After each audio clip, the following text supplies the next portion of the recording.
Hello नमस्कार। एक और इन्वेस्टमेंट थीम वीडियोस में आपका स्वागत है। दोस्तों, इलेक्ट्रिक व्हीकल्स आई थिंक ये एक ऐसा कॉन्सेप्ट है, ये एक ऐसा डोमेन है जो हम सब के जीवन से कनेक्ट हो चुका है। चाहे आप गाड़ी ओन करते हो या ना करते हो, इनडायरेक्टली आप इलेक्ट्रिक व्हीकल इकोसिस्टम से जुड़ चुके हैं। और गवर्नमेंट, इंडियन गवर्नमेंट का एक बहुत ही क्लियर कट फोकस प्लान है कि 2030 तक उनको हाई परसेंटेज ऑफ कार्स को इलेक्ट्रिक व्हीकल में कन्वर्ट करना है। तो इसके अराउंड में बहुत सारे कंपनीज है, बहुत सारे इंडस्ट्रीज उभर के भी आ गए, नई इंडस्ट्री उभर के आ गए। तो उसमें से एक इंडस्ट्री है जो कि बड़ी इंटरेस्टिंग है, और आज के इन्वेस्टमेंट थीम वीडियो में उस पर अपने चर्चा करेंगे। बड़ा अच्छा प्रेजेंटेशन बना है, लास्ट तक देखिएगा। It will really really give you very solid understanding about the EV battery ecosystem. जो इलेक्ट्रिक व्हीकल की जो बैटरीज होती हैं, जो कि कोर है पूरे इलेक्ट्रिक व्हीकल रन जो होती है उसके अंदर में, उसके पूरे बैटरी इकोसिस्टम को आज स्टडी करने की कोशिश करेंगे, धीरे धीरे, प्यार से। ठीक है। और आप पहली बार मेरे से साथ जुड़े हैं तो ये चैनल सब्सक्राइब करिएगा, because this is absolutely amazing effort of empowering एक आम आदमी जो कि शेयर बाजार से डरता है, भयभीत होता है। मेरा ऑब्जेक्टिव यही है कि वो डर खत्म की जाए और आप भी सेंसिबल तरीके से शेयर बाजार में पार्टिसिपेट कर पाए। तो लेट्स स्टार्ट। प्रेजेंटेशन आपके सामने, मैं आपके सामने चालू करते हैं। तो एक फन फैक्ट से डिस्कशन को चालू करते हैं, और बड़ा इंटरेस्टिंग है कि जो इलेक्ट्रिक व्हीकल है और जो इंटरनल कंबस्टन इंजन है, जो आप पेट्रोल या डीजल व्हीकल जिसको मान लीजिए, उन दोनों के बीच में अगर कंपेयरिंग किया जाए तो तकरीबन 6 गुना ज़्यादा मिनरल्स यूज़ होते हैं एक इलेक्ट्रिक व्हीकल के अंदर में। तो हमको लगता है इलेक्ट्रिक व्हीकल जो है पॉल्यूशन फ्री है, नेचर फ्रेंडली है, धुआं नहीं निकलता है।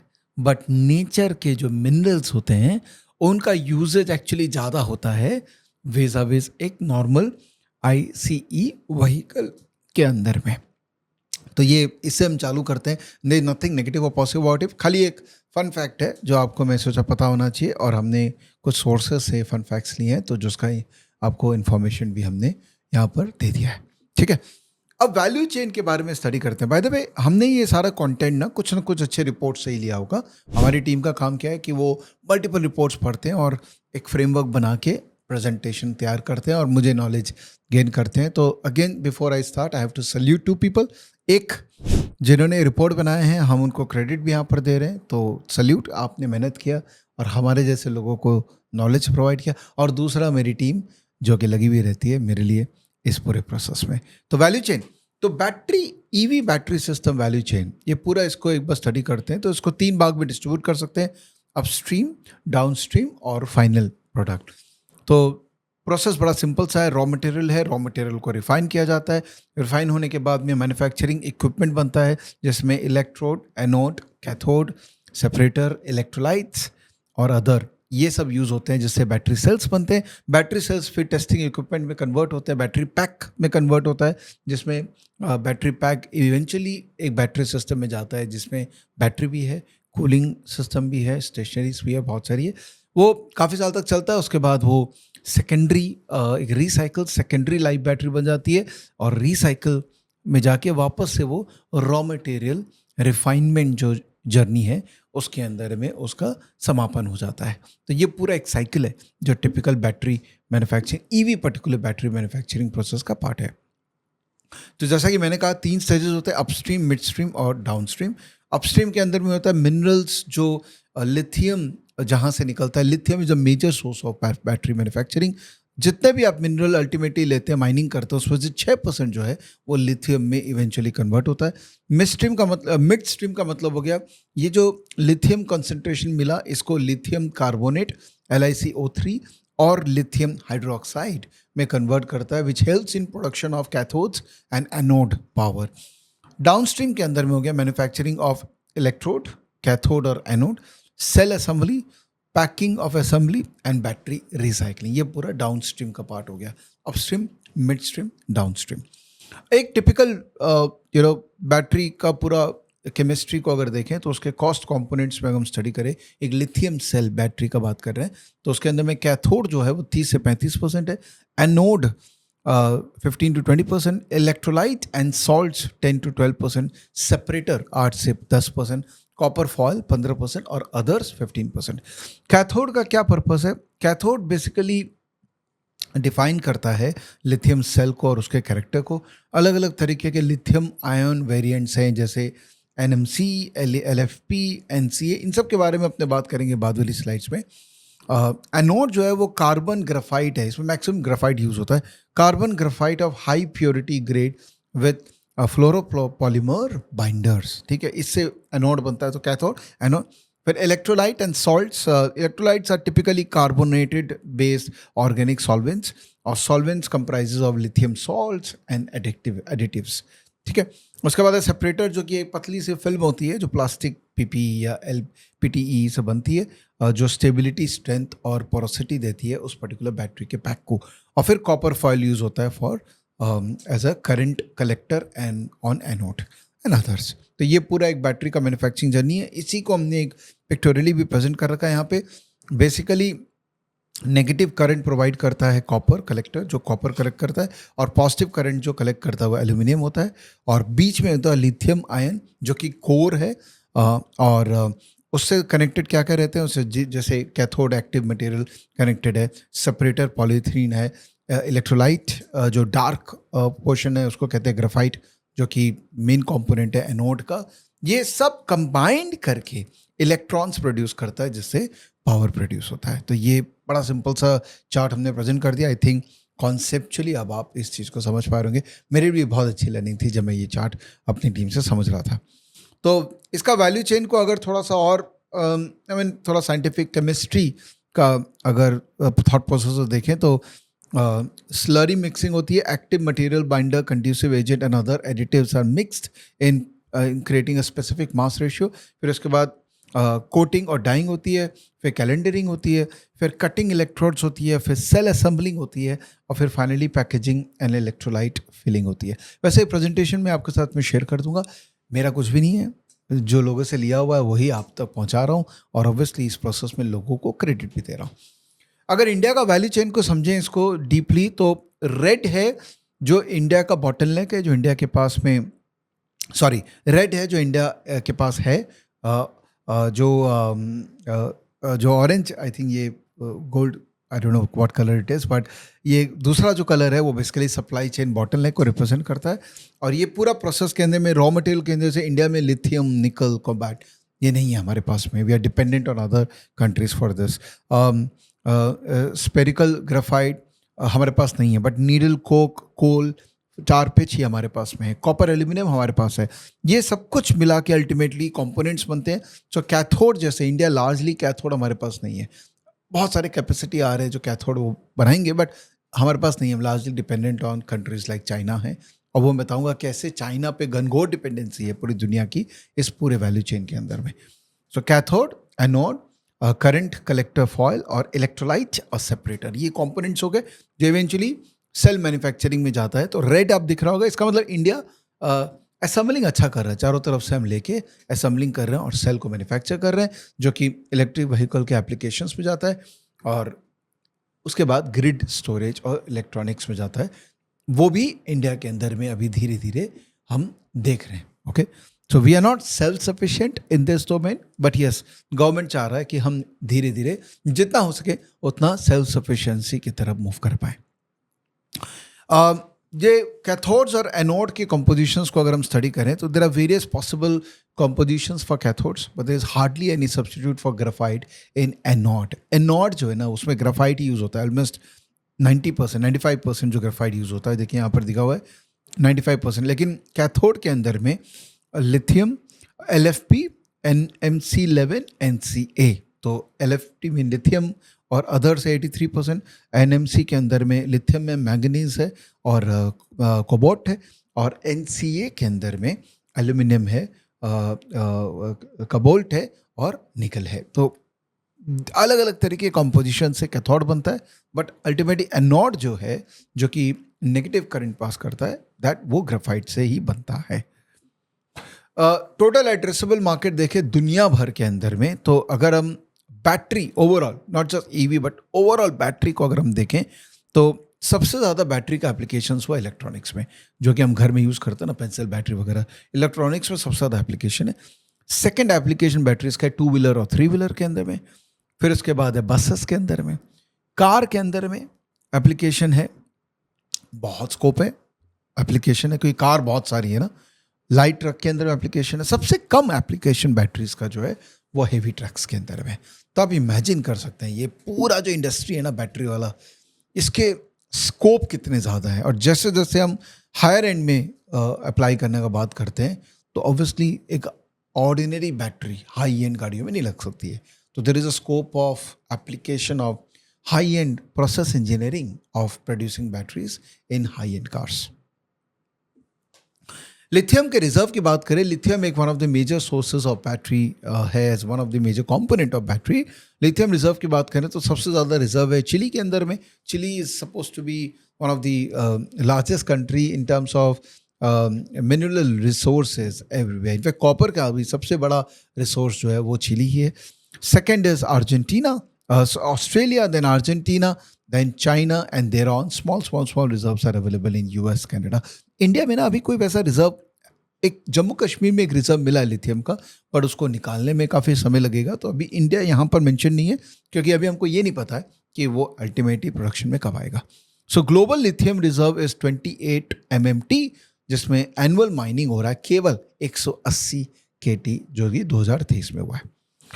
चाइना जो है वो बहुत ज़्यादा डोमिनेट कर रहा है ये पूरे प्रोसेस में। हो सकता है चाइना के पास रिजर्व उतना ना हो, लेस देन 7% रिजर्व ही है चाइना के पास, लेकिन कंट्री जो है उन्होंने 70 से 80% मार्केट शेयर ऑक्युपाई कर लिया है in processing the lithium base battery cells.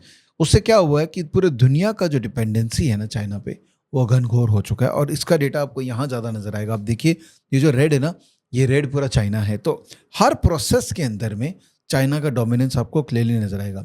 EV production में 63%, बैटरी में 77%, कैथोड के अंदर में 69%, एनोड में 84%, लिथियम के अंदर में 58%, निकल में 34%।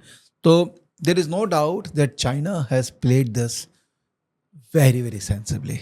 चाइना को दिख रहा था कि दुनिया वहाँ जा रही है, और उन्होंने अपने कैपेसिटी को इतना ज़बरदस्त रैंप अप किया इस डोमेन में that almost 77% of global lithium ion battery cell manufacturing capacity is in China, right?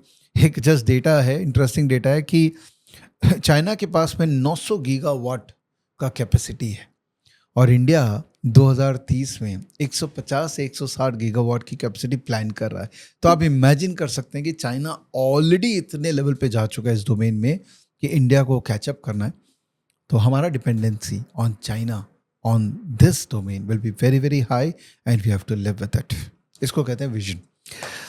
India का सिनेरियो ऐसा है कि इंडिया का जो कैपेसिटी रिक्वायरमेंट 150 गीगावाट का 2030 तक का गवर्नमेंट का है, जिसमें गवर्नमेंट के बहुत सारे स्कीम्स हैं जो हेल्प कर रहे हैं वहाँ पहुँचने में। इंडिया का बैटरी का डिमांड जो मीट होगा, वो सबसे ज़्यादा डिमांड जनरेट करेगा वो स्टेशनरी स्टोरेज, जो पावर स्टोरेज के रिक्वायरमेंट है, वहाँ पर रिक्वायरमेंट होगी सबसे ज़्यादा बैटरीज की। ई बस, two wheeler, three wheeler, commercial EVs and passenger EVs follow करते हैं, बस सबसे ज़्यादा स्टोरेज जो है वो स्टेशनरी के लिए है, विच इज स्टोरेज। ये एक्साइड का इन्वेस्टर प्रेजेंटेशन से हमने लिया।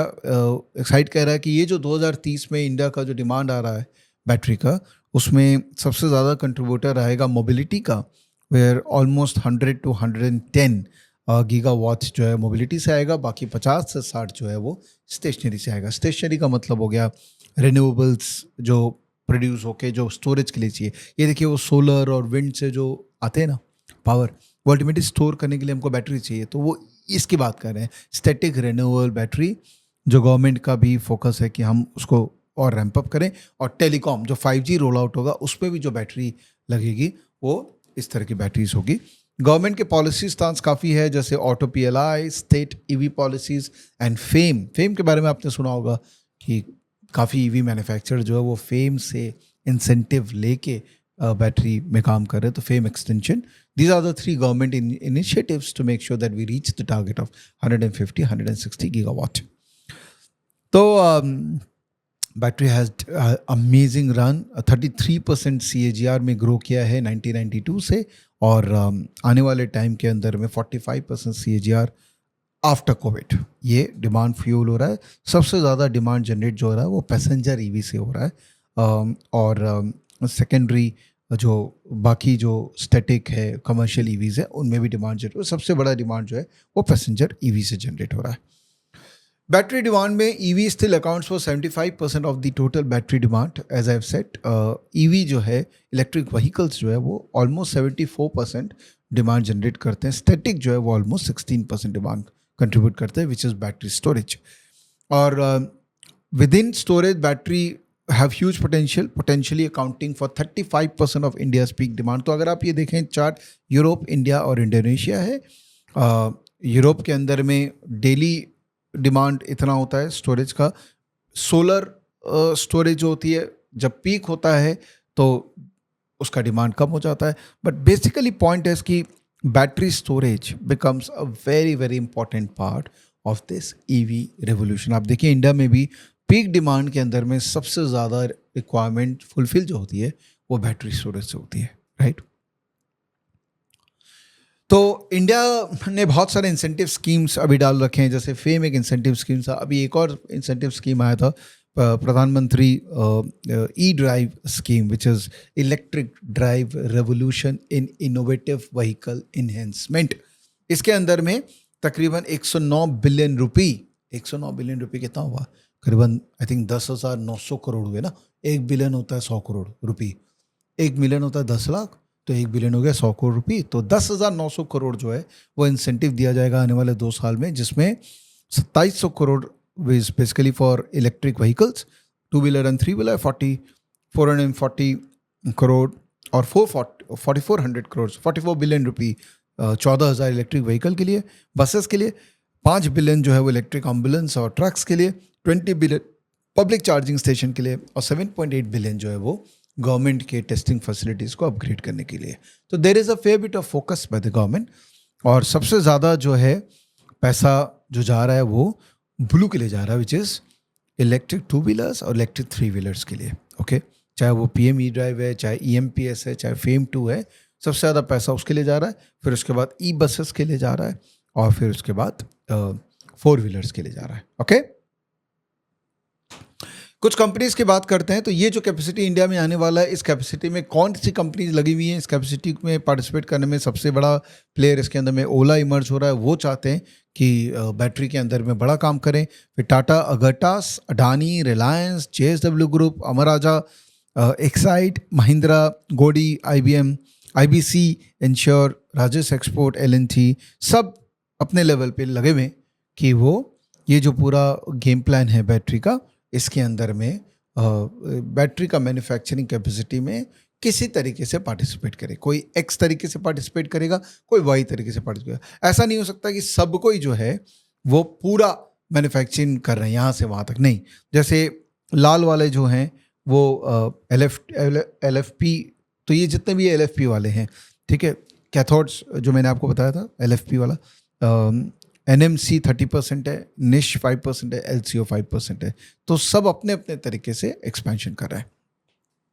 अगर बैटरी मैन्युफैक्चरिंग कॉस्ट इकोसिस्टम को पूरा स्टडी करें अपने, तो मटेरियल कॉस्ट जो है वो 58 है, energy cost 3, other variable cost 5, fix cost 14, तो 81 जो हो गया वो टोटल सेल कॉस्ट हो गया, और 110 जो हो गया वो टोटल कॉस्ट ऑफ बैटरी है। तो 81 प्लस मॉड्यूल का cost, BMS, cost of warranty, cost of profit 110। उसके बाद EPC, कंटेनर और अदर एंसिलरी। तो total delivery cost of battery जो होता है वो $160 पर किलो वाट होता है, $160 पर किलो वाट, जिसमें 81 जो है वो मटेरियल कॉस्ट है, और उसके बाद में सर्विस कॉस्ट है।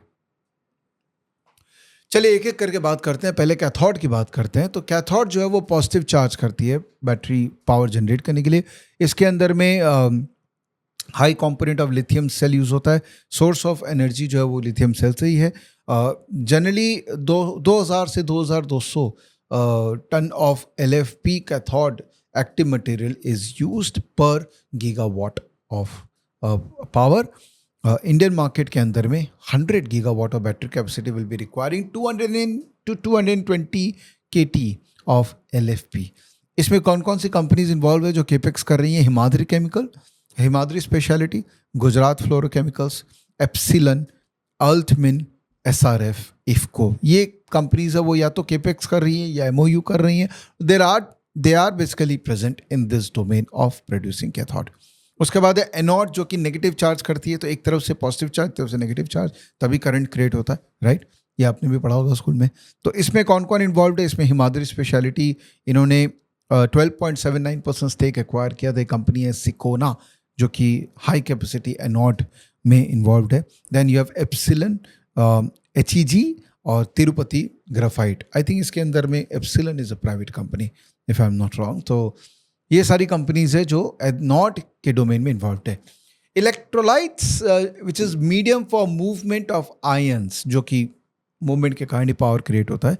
तो electrolytes are like salts and additives जो यूज होता है इस पूरे प्रोसेस के अंदर में। तो salt, lithium based additives, solvents, organic additives, ये सब मिला के फाइनली एक फॉर्मुलेशन क्रिएट होता है जिसको हम इलेक्ट्रोलाइट कहते हैं, जो बैटरी के अंदर में रहता है।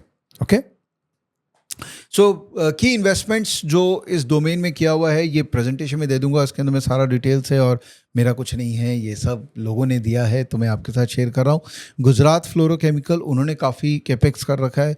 एमी ऑर्गेनिक्स, नियोजन केमिकल्स, बालाजी अमाइंस, तत्वा चिंतन, एथर एनर्जी, PCBL, ये सब कुछ कंपनीज है जो ये पूरे domain of battery value chain के अंदर में इन्वॉल्व है इन सम फॉर्म और दी अदर। कोई हेवी कैपेक्स कर रहा है, कोई हेवी JV कर रहा है, कोई इन्वेस्टमेंट टर्न की प्रोजेक्ट्स कर रहा है। Different companies are doing different things based on their domain of expertise. So separator जो होता है ये बेसिकली एनोड और कैथोड के बीच में कॉन्टैक्ट को सेपरेट रखता है, बिकॉज नेगेटिव और positive they can not merge with each other. तो सेपरेटर के अंदर में कोई भी ऐसा लिस्टेड कंपनी ने जो काम करे, बेसिकली एक प्लास्टिक का एक फिल्म होता है जो दोनों के बीच में होता है। तो most packaging companies in India like SRF, Polyplex, Uflex, they can extend that value proposition by developing special grade battery film for such applications. अभी आज के डेट में there is a I think private limited company Dharamik which is Asahi Group का company है, ये इसका dominance है इस डोमेन के अंदर में और this has been used in lead acid batteries. तो समराइज अगर करें तो मोटा मोटी ये पूरे वैल्यू चेन के अंदर में cathode, anode, electrolytes, separator, copper, aluminium, mining, ठीक है, और उसमें ये सारी कंपनीज है।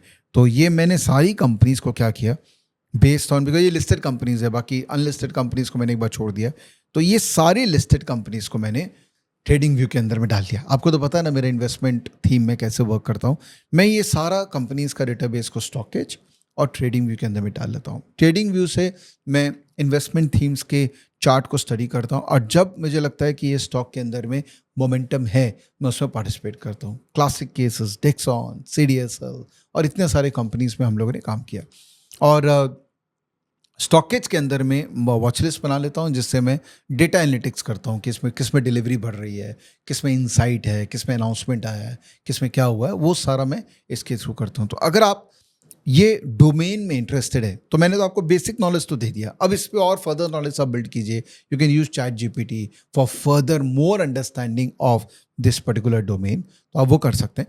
और साथ साथ में जो मैंने कहा है, जो मैंने किया है वो है एक तो स्टॉकेज के अंदर में आप इसको इन्वेस्टमेंट थीम को बना लो, जैसे मैंने बाकी सब इन्वेस्टमेंट थीम भी बना रखा, आप बना लो इन्वेस्टमेंट थीम।